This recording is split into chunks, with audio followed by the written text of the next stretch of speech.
ಎಷ್ಟು ಬೇಯಿಸಿದ್ರು ಚಿಕನ್ ಅಂತೂ ಬೇಯಲಿಲ್ಲ. Hi friends, welcome back to my mini vlog. ನೋಡ್ತಾ ಇರ್ಬೋದು ನಮ್ಮ ಭೀಮ ಝೂಮ್ ಹಾಕೋದ್ರಲ್ಲೇ ಗೊತ್ತಾಗುತ್ತೆ. ಯಾಕಂದರೆ ಇಲ್ಲಿ ಚಿಕನ್ ಇಟ್ಟಿದ್ದೀವಿ. ನಾವು ತಿನ್ನೋಣ ಅಂದು ವಾರಕ್ಕೊಂದ್ಸಲ ಅವನು ಸಪ್ಪಗಾಗ್ಬಿಡ್ತಾನೆ ಚಿಕನ್ ತಂದಿಲ್ಲ ಅಂದರೆ.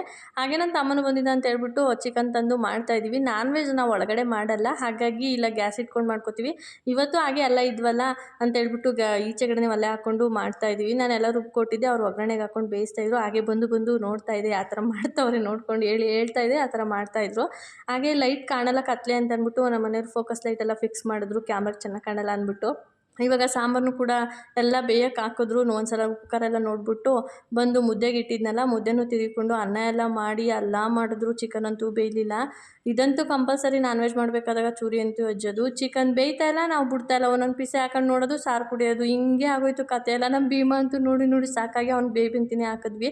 ಕಡೆಗೆ ಇನ್ನೇನು ಮಾಡೋದು ಅಂತ ಒಂದು 2 ಪೀಸ್ ಹಾಕ್ಕೊಂಡು ಎಲ್ಲರೂ ಕೂತ್ಕೊಂಡು ಊಟ ಮುಗಿಸಿದ್ವಿ. ಇದಾಗಿತ್ತು ಮಿನಿ ಲಾಗ್. Thank you.